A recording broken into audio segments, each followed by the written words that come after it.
All right. So one of the rules in Voices of Integrity podcast, especially when Mark Borsman is on, always come early and always stay late. So um, Voices of Integrity is not endorsing this. Well, they don't endorse any of them. You kind of travel at your own risk. Okay. You kind of travel at your own risk. If you're after, like, this is like Amy, when I was 15 years old, I realized that I had a very addictive personality. So I'm like, Mark, you have a very addictive personality. Now, my dad was a Baptist pastor, so very conservative. Don't dance, don't drink, don't do anything. Yep. Pastors' kids, missionaries' kids are supposed to go off the rails for whatever reason. I didn't. Like most parents say to their kids, or a lot of parents say to their kids, don't be like me when you grow up. Like, I wish my kids were like me. I really do. I was like, it's just crazy.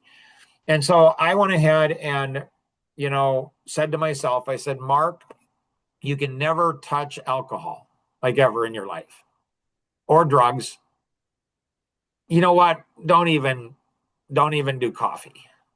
Like, just, you can't do any of that. Not because I'm good, it's because I know that I'm weak. And so you just can't touch it. So I'm 61 years old and I've never had a taste of coffee or anything else.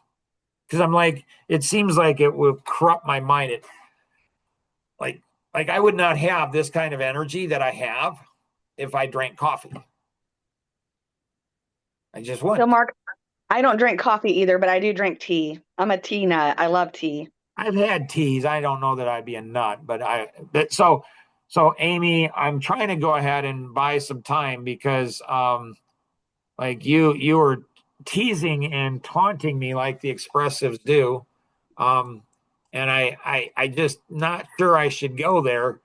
And so you have like 5 minutes yet before you got to go cook Thanksgiving dinner or lunch. So, do you have anything else you'd like to wrap up on in self discipline or any of that kind of stuff? You're always learning.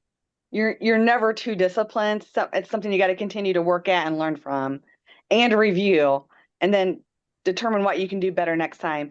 I took a manufacturing principle and did like a time study for my team where we literally took a graph of paper and wrote down how long it took us to do every task that we have to do in our daily business. And we do it for a few days, a couple times a year. But it's eye-opening, right? It is right. Like I was 22 years old, 21, 22 years old, and I was in college. So my wife and I were married when she was 19, I was 20. We both went through college together, and we were in college. I was a senior. So and I had a full time job, a night custodian, put myself through college. Nobody helped us. We did it ourselves. And so as night custodian. And then I went ahead and had three of my own businesses. I was married. I was the deacon at my dad's church. So very, very actively involved. And so we had been married for 2 years. Um, and and I hit my senior year and I had 18 credit hours, which is a full time load, and they Mm-hmm. were finance classes, really hard classes. I mean, Hmm. really hard. And so I've got a finance degree, and then I picked up a management and marketing degree. And the finance degree, I love that degree of the three. I love that one the most, but I struggled with it. So I just like economics, I couldn't figure out statistics. I love that class, but couldn't figure. I don't know. Anyways, and so I went into that semester and I'm like, I am going to get so hosed. I mean, I am going to get, oh, this is not going to be pretty. In your 2 years in your marriage and you're still working all that stuff out. It's a little wonky, you know, and she's an opposite personality as I am. And so, I knew that our marriage was going to be amazing because, I'm a driver personality. I know what I want in life, and she's an amiable personality. And so she's going to go ahead and be nice and supportive of me. Um, that was before we got married. Then afterwards, she realized that he's driven and he's going to protect me. He's not going to allow anybody to harm me. He's got goals, but the guy's a jerk. Like he's driven, and she allows the kids to take advantage of her. Like they're kids. We're the parent and other people.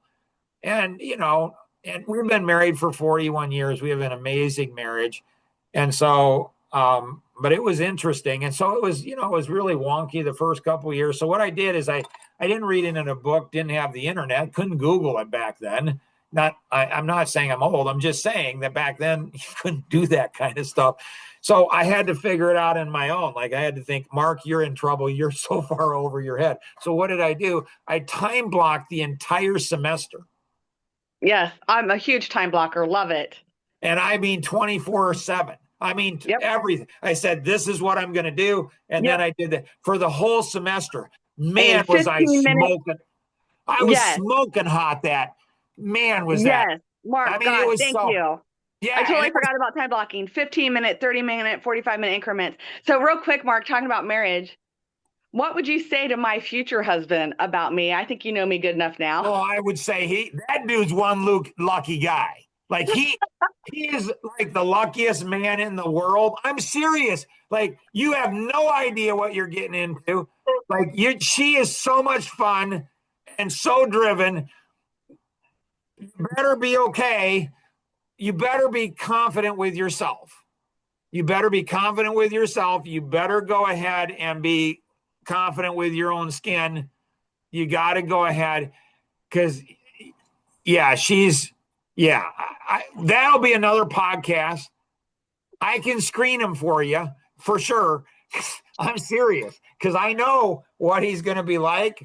And anyways, so I go ahead and I time block the whole semester. Okay. And again, I'm trying to resist Amy. She was taunting me at the beginning, with how sexy,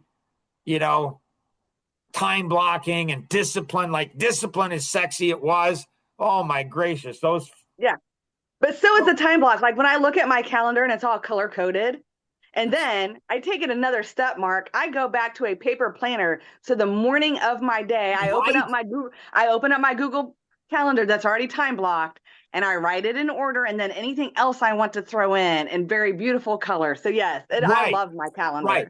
So I did that, and that semester, I mean, I was smoking hot. I mean, it was unbelievable. I mean, not just in the marriage and all the fun that goes with that, but all the other things too. And I got great grades too. I mean, just unbelievably great grades. The next semester I went for my marketing degree and I dropped down to 15 credit hours and they were easy classes. So less quantity, easy classes. And then I didn't do the time blocking. And it was fascinating. At the end of that semester, I went ahead and got worse grades. Yeah. And I'm the same way. I thrive with more work and more chaos. I want a bunch of stuff crammed in the day. I don't want a light day. I don't ever want to have a light work day. Right. Like when I have 15, appointments back to back, well, now I play pickleball most every day. So, and so you get addicted to productivity. And when you get addicted to productivity, it's like you can change the world. You can do things and you're like, oh my goodness, this and this and this. It's just crazy. So Amy, I know you got to run to make the meal for Thanksgiving. Thank you so much for this great treat. I appreciate you. Anything else, Amy, that you have before you take off?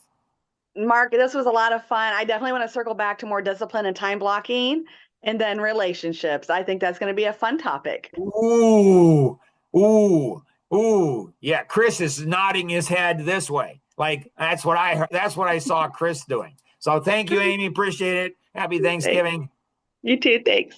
Okay. Bye. Bye. All right. Now, after Amy's leaving, now we can talk about her. This is going to be even more fun.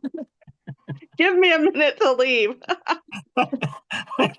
Like expressives hate when you're having fun, like when you're having fun without them, they're like, oh. I know. I'll miss you guys. Happy Thanksgiving.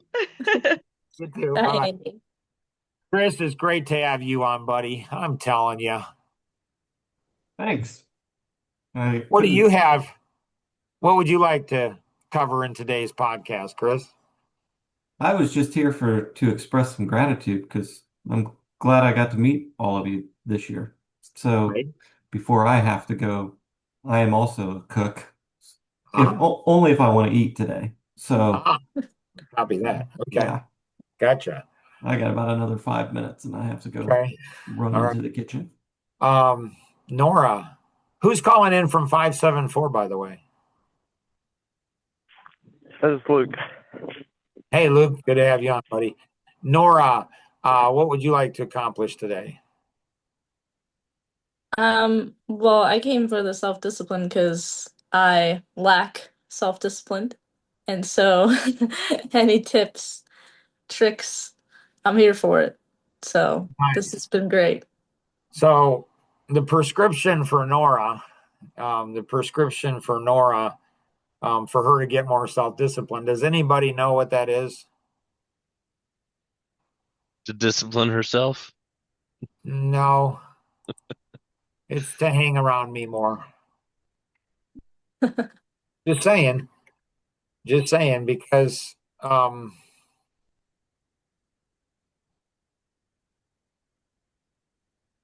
like I asked Nora, like Nora and I, it's like people think you guys must have known each other your whole life and feel like it. Like we're level 4 friends. And so, but we've only known each other for like 5.5 months. And so I asked Nora after a few months, I said, I don't know, something about what do you like or appreciate about me, and so I do that to a lot of people, like, so I know kind of what they value. And she said, your intentionality, how intentional you are about things. And so when you have a life vision to touch every single person in the world, one person at a time, make a huge difference in every aspect of their life in a really fun and exciting way. And you have 7 kids.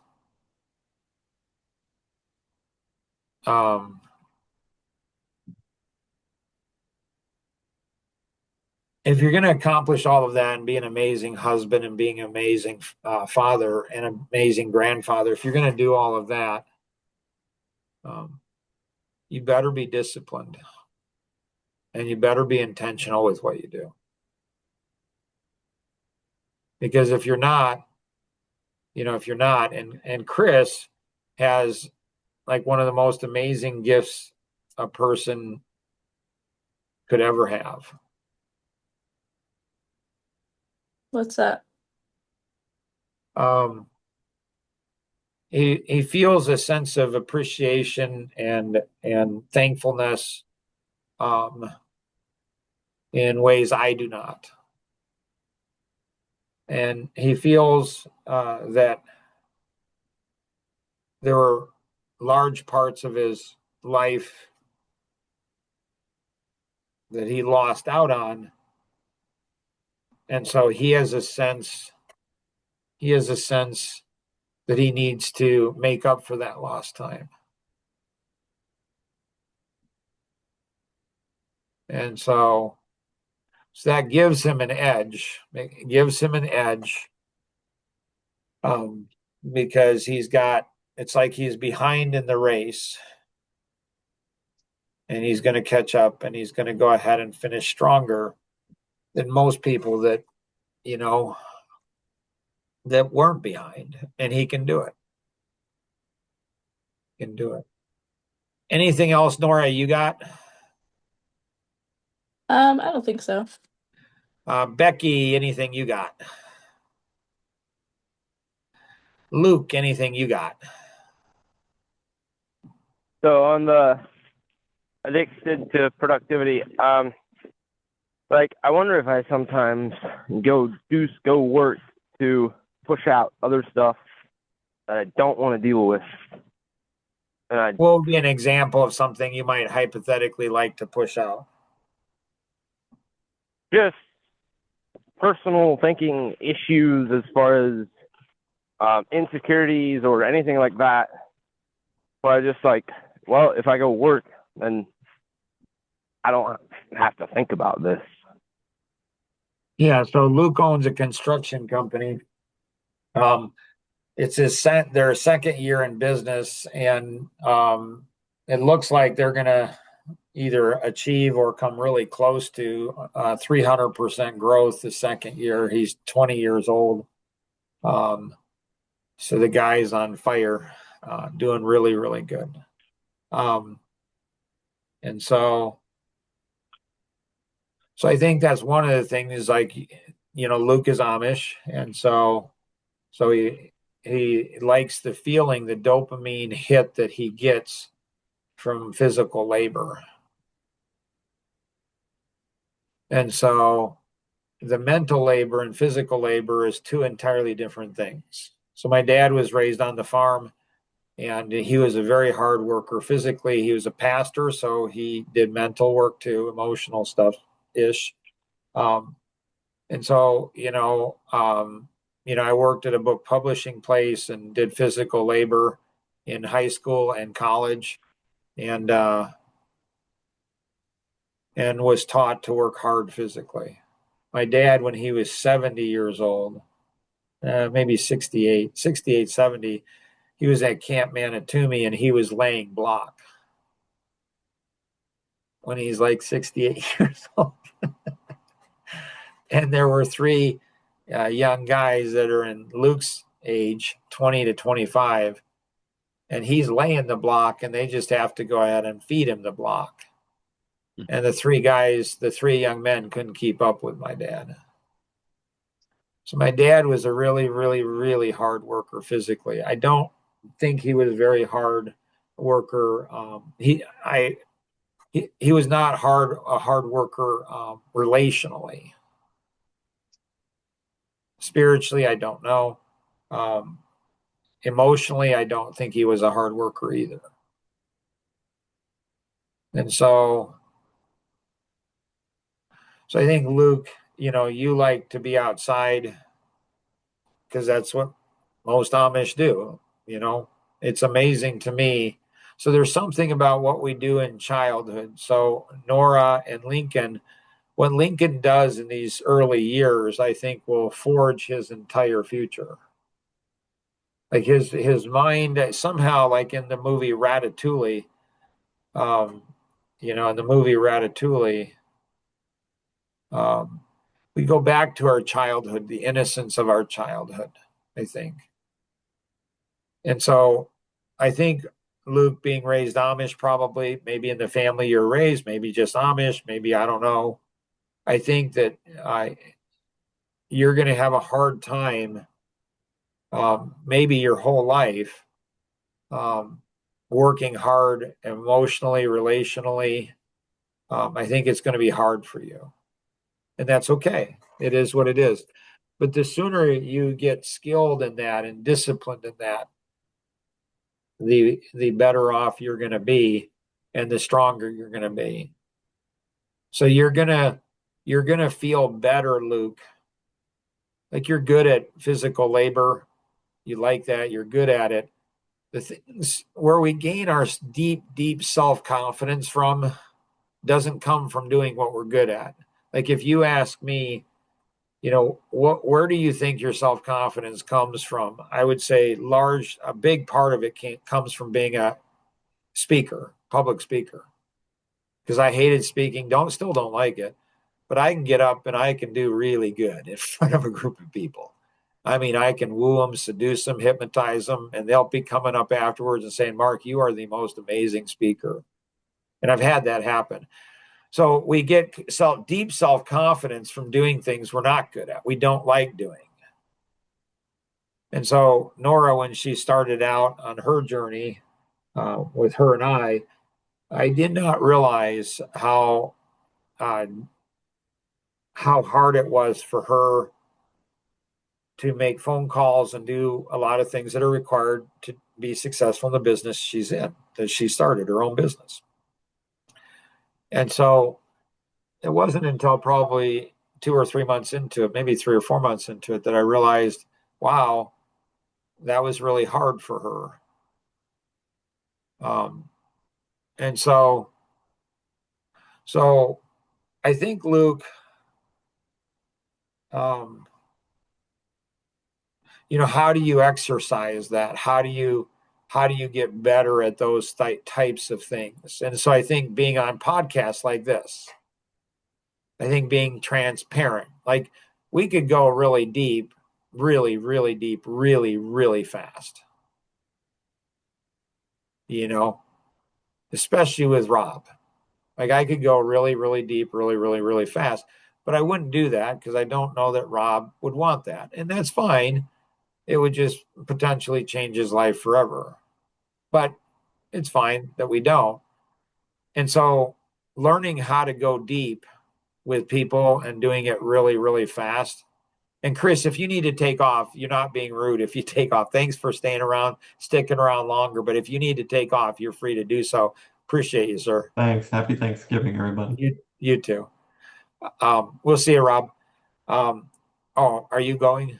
I don't know. I was just waving goodbye to Chris. So, Luke, does that make sense to you? Yes, I think so. Cool. Rob, you got anything you want to accomplish? I was really interested in today's topic as well. It was helpful for me. So we've accomplished it or are on our way towards accomplishing it. So thank you.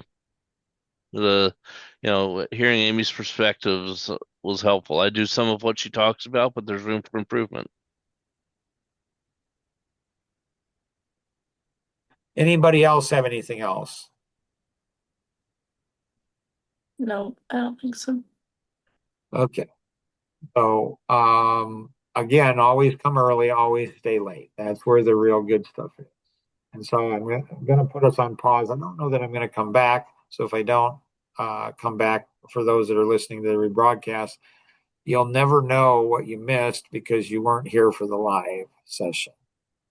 And it's going to be good.